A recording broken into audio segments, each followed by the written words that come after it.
எப்படி விசுவாசம் வந்தது? நம்பிக்கையில் தான் ஆரம்பிச்சது. நம்ப ஏதுவில்லாத இருந்தும் நம்பிக்கையோடு இருந்தான். நம்பிக்கையை விட்டுறல. அந்த நம்பிக்கையை வச்சுக்கிட்டதுனால இப்போ அது விசுவாசமாக உருவெடுத்து விட்டது. அவன் முழு நிச்சயமாக நம்பி இப்போ விசுவாசம் வெளிப்படுது பாருங்க. தேவனை மகிமைப்படுத்தி விசுவாசத்தில் வல்லவனானான்.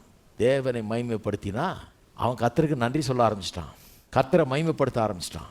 குழந்தைய பிறகுல இருந்தால் கூட கர்த்தரை மகிமைப்படுத்துகிறான். கர்த்தரை பெருசாக பேசுகிறான். இப்போ விசுவாசம் வந்துருச்சுன்னா எந்த மலையும் கூட பெயர்க்கலாம். 100 வயசு என்ன 200 வயசில் கூட பிறக்கும் அப்படிங்கிற ஒரு இது உண்டாயிடுது அவனுக்கு.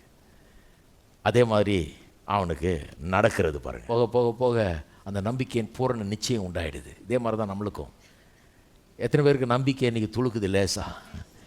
நம்பிக்கை இல்லாமல் நம்ம வாழ்க்கையில் எந்த நம்பிக்கையை இழந்து போய் வந்திருக்கவர்களுக்கு சொல்லுகிறேன், நம்பிக்கை இன்றைக்கி துளிர் விடட்டும். உள்ள லேசாக நம்பிக்கை உண்டாகட்டும். கடவுளுடைய வார்த்தையை கவனிங்க.